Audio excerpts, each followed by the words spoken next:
Ignition sequence starts. 6, 5, 4, 3, 2, 1, 0. Liftoff. We have a liftoff.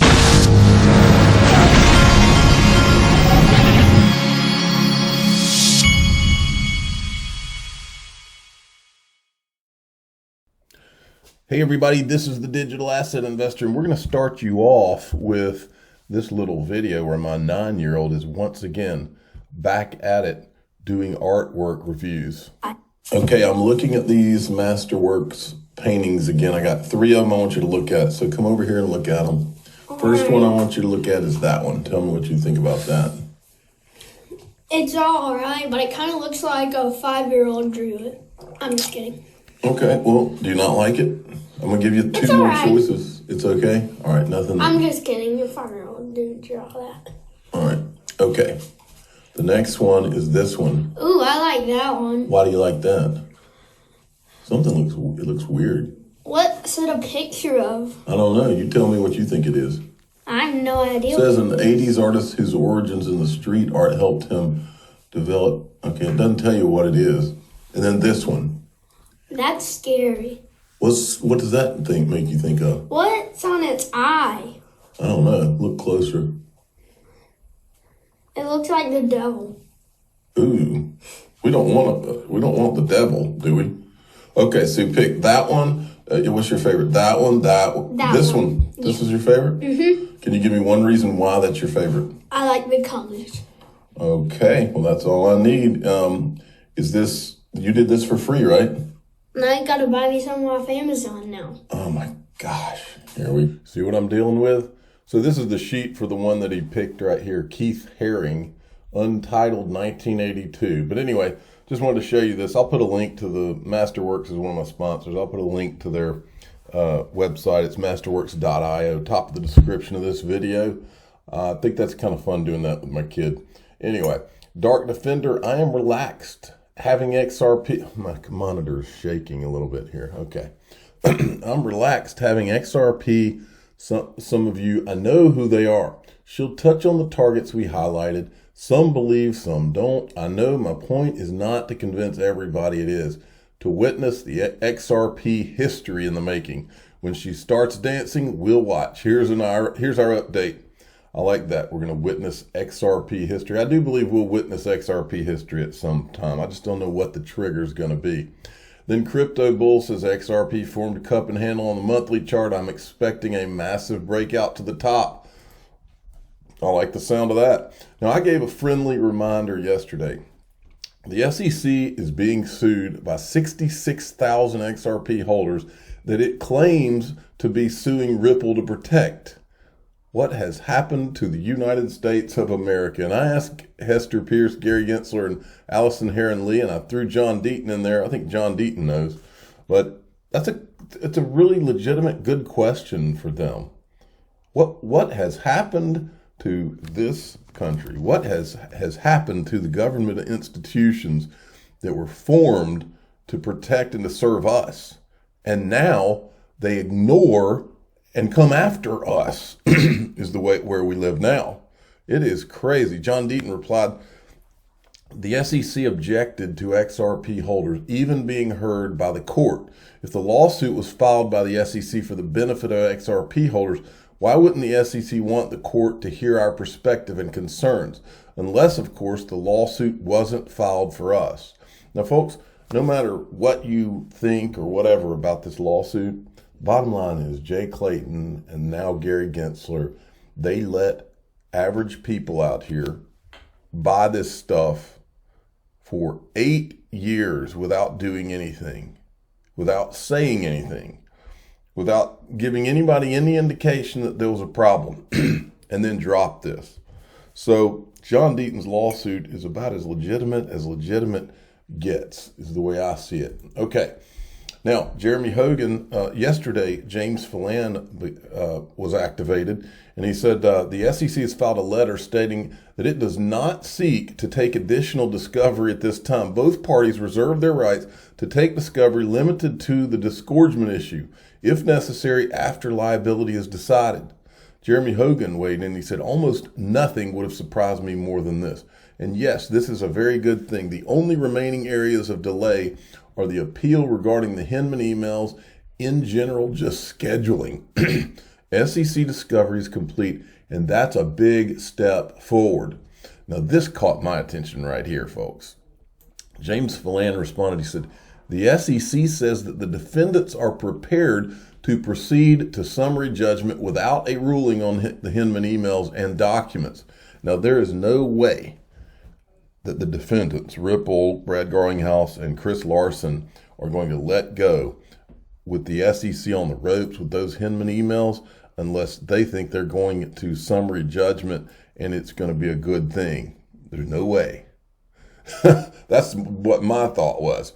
Okay, then Stuart Alderati came in and weighed in on this one that James Phelan had put out about the SEC filing a request for an extension of time on that DPP, reconsideration of the DPP. He says, imagine if in civil enforcement cases we also abided by the Brady rule, which in criminal cases requires prosecutors to share all information in their possession that could help or even exonerate the defendants. At the very least, the SEC should heed the admonition of its own chair that firms should not use lengthy privilege reviews to delay responding to routine document requests. I think what Stuart Alderati is saying right here is that he knows that the SEC is sitting on and hiding information that would exonerate Brad Garlinghouse, Chris Larson, and Ripple. In other words, they're sitting on information where either they had deliberations, where they were, even if there was a question mark whether XRP was a security amongst the people at the SEC or between anybody, between an SEC official and anybody, where the SEC official is saying anything bordering on that there's a question mark as to whether XRP is a security, this thing's done. And that's what he's saying here, I think. Okay, then Jeremy Hogan weighed in on this one. Well, now we know for sure that the clarification part of Judge Netburn's ruling will not protect whatever the SEC is so concerned about. The SEC is 100% in the hurt locker now, and the only relief is to delay, which it sure is trying with absolutely no shame. This hurt locker, when I hear hurt locker now, based on what I've seen John Deaton say and Jeremy Hogan say, I think what they mean when they say hurt locker, I think they mean that Ripple, Brad Garlinghouse, and Chris Larson have these guys dead to rights. I think that's why these guys are saying, yeah, we'll proceed to summary judgment we'll just put that Hinman stuff aside. That's the way I read that. Boy, it's looking good for Ripple in my opinion. Now, then this is the attorney that had filed a lawsuit against Jay Clayton and William Hinman, and we had talked about this the other day. He did a whole thread, and he said, although I've spoken to many, I also contacted John Deaton to discuss, based on all the information I've learned in the past week, in addition to my discussion with John, I strongly feel it is in the best interest for the XRP network users to let coming events play out over the next few months with our case on the sidelines for now. Because of the recent developments, we will be voluntarily withdrawing the active case in Arizona again for now, and as additional evidence obtained by others is likely coming out in the intermediate future.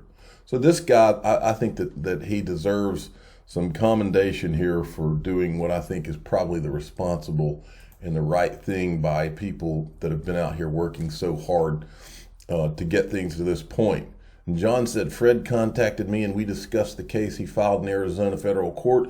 Fred informed me that after he read the Hinman emails retrieved by Empower related to Hinman's blatant violation of conflicts of interest, he felt compelled to act. I share Fred's frustration. After lengthy discussion about strategy and timing, to Fred's credit, he made the decision to withdraw in the best interest of all XRP holders. I'm confident at some point in the future, after the Ripple case is resolved and XRP is declared a non-security, justice is coming. And then we have some Bitcoin maxis gone wild. You got to see this. If I started Bitcoin in my human nature, I would have done the opposite of everything Satoshi did. And a lot of people did, hence the ICO boom of 2017. This is one of the reasons why I don't think Satoshi was human. We will never know, but Bitcoin's creation story is divine. Folks, you think these people are disturbed? I said, and I thought stored energy in pizza boxes were insane. The religion is real and hilarious. Grown men will weep. Cue the pizza boxes. I'm telling you what, folks, that is absolutely lunacy, what that guy just said. And you think he's just on some island by himself in those kind of crazy thoughts? Now, I haven't really weighed in on the Elon Musk wanting to buy Twitter thing, but I can tell you this from social media experience. We're all censored, folks. And I never thought that this would happen in the United States of America, but we are. Now, for me, this is not a political thing. For me, I don't care who or what group of people own what. We should all have free speech, period, and we should be able to say what we want to say without feeling like we've got to be worried about what we say, or our channel's going to be turned off, or our Twitter account's going to be turned off. That is not what this country's about. So I don't care who's in office. It's not a political thing for me. I don't care who buys it. I don't care who. But what I can tell you is that the current ownership does censor. Okay, and I don't even know who it is. But if Elon Musk buying this means that people won't be censored and their accounts won't be turned off because of things they say, I'm all for it. But look, I laid it out right here. It's not control that the people against Elon Musk buying this. It's not control that they have a problem with. It's who controls. They want to control. Listen to what this woman says on CNBC. Who were Trump voters and are still Trump supporters. They go, yeah, you guys are going crazy. He's doing, what are you so surprised about? He's doing exactly what he said he's going to do. Well, and I think that the dangerous, edges here are that he's trying to undermine the media, trying to make up his own facts. And it could be that while unemployment and the economy worsens, he could have undermined the messaging so much that he can actually control exactly what people think. And that is our job. Yeah, if you look at the issues. Control what people think, and that is our job. No, your job is not to control what people think. So then we had this. From Watcher Guru, just in, 2 U.S. law firms have filed a lawsuit against Uniswap, alleging that the exchange lacks security and lets fraudsters list scam tokens. Now, I almost spit my coffee out when I saw this, because the first thing I thought about, wait a minute, you're suing Uniswap? Ethereum's been doing this for years, what you're accusing them of. And I also made it a point. Remember, Uniswap was created... Remember, anybody that splits off from Ethereum is the enemy, whether it's Charles Hoskin, not the enemy of me, but the enemy of anybody that's involved in Ethereum. When Charles Hoskinson split off, they have spent years trying to defame that guy. Years. And then now Gavin Wood goes and starts Uniswap, okay? So I told Gavin Wood, I said, sorry, Gavin, you must have become too competitive for Ethereum. And I put the video of Gary Gensler and Tim Draper. Let's play it again, Jamie Sam. Dimon, so let's bring it back to Jamie. You brought up Jamie Dimon. You mentioned Jamie Dimon, so let's bring it back to Jamie and JP Morgan.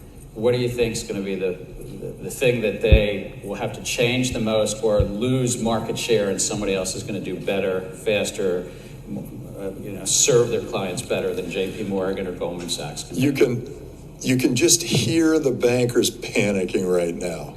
But what just what feel the panic in their voices. What's the line but here's of business that is most well. Here's what always happens. The first thing that happens is they try to go, oh, it's nothing, and they did that. I mean, that's with every new industry, every new technology comes along. The powers that be, the incumbents, the status quo, all say it's nothing. Don't ignore the man behind the curtain. This is nothing. And then all of a sudden it's too big to get in there. They're going, oh my God, I got to face this thing. And then they all line up and they wrap their arms together and they say, we're not letting this happen. And then it keeps going. And then they say, okay, well, let's sue them. Or let's go get the government. There's another thing. Notice this is what's one of the most interesting things about this clip, which never gets old, by the way. The second he starts talking about, then they sue them, then they get their government buddies to go after them. That's when Gary felt like he needed to insert himself to try to divert this whole thing, the conversation away from that. They adopt the technology. I think. No, that's it. Watch it again. Okay, well, let's sue them.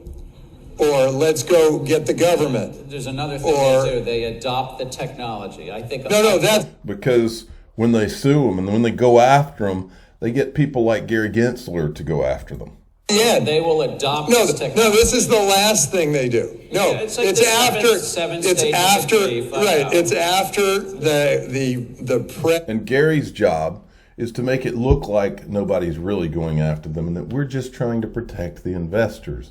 See, that's the reason that people like Gary Gensler are useful to the powers that be, is because he's trained to make himself come off as being this unassuming guy that's just trying to protect investors.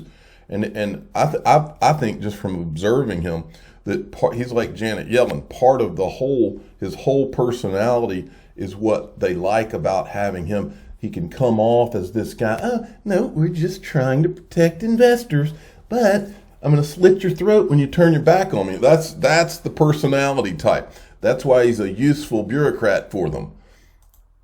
Planning, they plant the press stories, they put out lawsuits, they create as much of a fuss as possible, they try to get their government friends involved, and then they go, oh God, this thing's happening. These are the people that were picked on in the playground when they were little, and they're still angry about it. And they instead of fighting in their old age, they've put it all inside of them, and they're going to get you back now, right? Because now they're included in the club, and I was treated bad on that playground, and I'm going to get you. Okay, XRP, the Standard Productions, made me laugh once again. If you don't follow this guy, give him a follow. He's hilarious. Breaking, and he, even his titles are a play on how the titles in YouTube and all are ridiculous, and we all do it because it's the freaking news media. What American Idol does it, everybody does it. It's marketing, okay? That's what people do, but it's hilarious at the same time. Jerry Seinfeld said a long time ago, every good joke has some foundation in truth. I think it was Seinfeld that said that. Breaking exclusive news. In fact, we'll use this on my thumbnail as an homage to the XRP, the Standard Productions, and I'll also put the fireworks in it because that's funny too, and he's laughing at that too.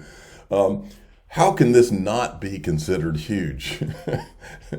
The Ripple adds the Federal Reserve Bank to its board of directors. The Federal Reserve Bank itself, not just some person that was there. So this thing's getting just crazier and crazier. That would go in the All the World's a Stage parody file. That's the red clown nose file. I'm the digital asset investor. I'm not an investment advisor. This is for entertainment purposes only. Please subscribe, hit the like button, and tell your friends and family that we just created on the fly the All the World's a Stage red clown nose file. Thanks for listening.